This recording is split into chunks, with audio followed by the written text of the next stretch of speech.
God's love for you is perfect.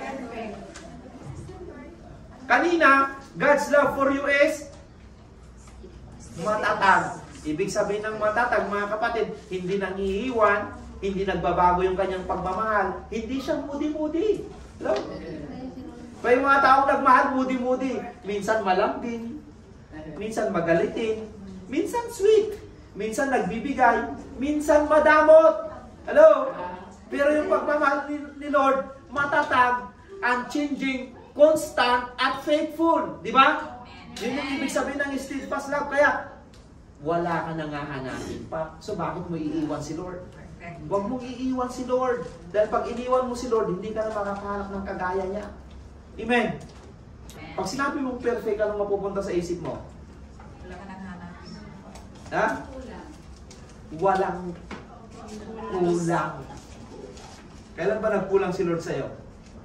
Ang ibig sabihin ng perfect, mga kapatid, maayos, mabuti, perfecto. Ibig sabihin pag perfecto, wala siyang pagkukulang sa'yo.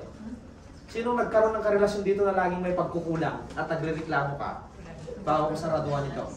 Nasa Pilipinas. Sinong laging nagsasabing walang forever dito?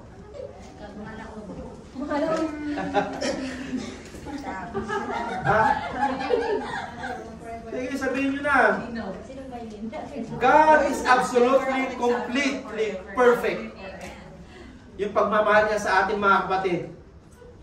Although we have many experiences about love, na sinasabi natin na walang forever. Bitter lang daw ang mga walang forever.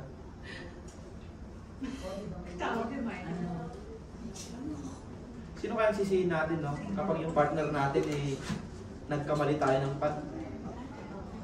Alam niyo, ito yung sinasabi ko, na sa pag-asawa, huwag kayong patuturuan. Ha? Kung gusto ng magulang mo ito, mabait. Huwag yung mga magulang. Dapat yung gusto mo. Ha? Kaya lang, yung gusto mo naman, huwag ka rin ano ba yun? Sa Tagalog, yung sa Ilocano, paalila, wala ba sa Tagalog yun? Huwag ka rin palilin lang sa gusto mo lang. Kailangan, lagi mong sinasabi ito yun, para sa pagpili ng partner, yung gusto ni Lord, hindi yung gusto mo. Amen. Dahil yung gusto mo, baka yung gusto mo, hindi ka gusto, tama yun. Baka yung gusto mo, napipilitan lang. Kaya kapag ito ay gusto ni Lord na para sa'yo, kahit ayaw mo, piliin mo yun. Pastor, meron bang ganon? Yung gusto ni Lord, iayaw ko, mayroon yun. Tignan mo si Samson. Ayaw ni Lord sa babaeng yun. Ginusto pa rin ni Samson. Anong nangyari sa kanya? Ha? Nagdusa siya. Kaya yung taong nag-aasawa ng partner na hindi gusto ni Lord, anong sabi niyo kanina? Anong nangyari? Nagdusa siya. Bakit? Kasi ayaw ni Lord, pinili mo. Ang gustuin mo kasi, yung gusto ni Lord. Dahil kapag ito ay gusto ni Lord, 100%. May iringan man kayo, may awayan man kayo, may bangayan man kayo, still in the conclusion, you will reach in the center. Yung love ni Lord ang mag-ahari sa inyong buhay. Tama? Kaya mga kapatid, yung mga single,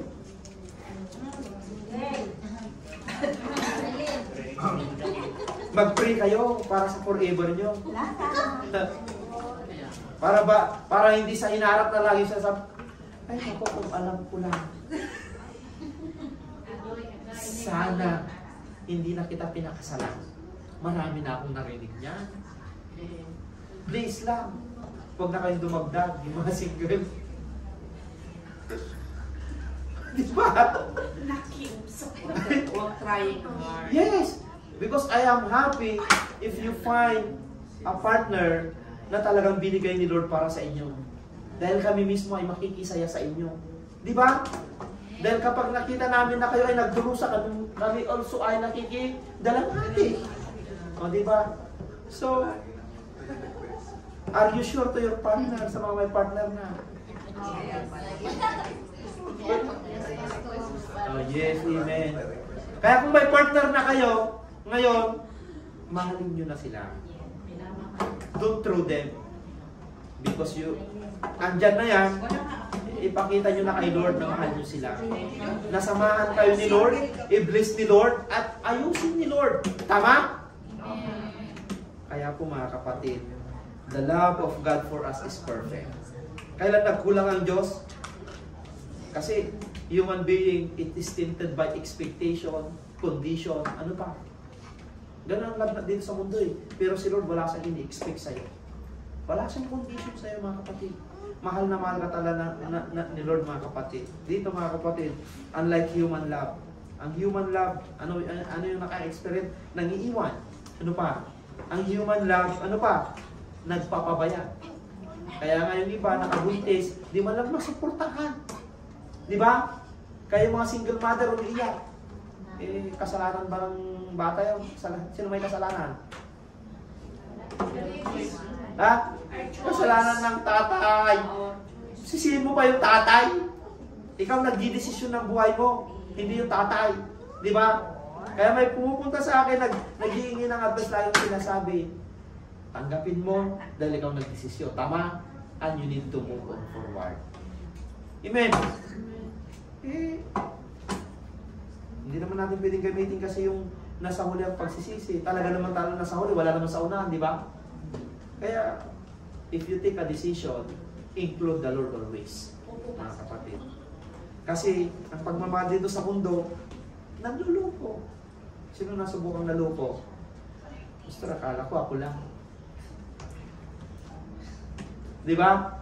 Pastor, akala mo lang yan. Kaya ulitin ko pa rin, kayong mga single, piliin nyo yung mga binibigay ni Lord, hindi yung gusto nyo lang. Ang pagmamahal dito sa mundo, may mga kondisyon. Ang pagmamahal dito sa mundo, may panunumbat. Subukan nyo na yun? Ay, akala ko lang, sana, ganyan ka pala. O, di ba?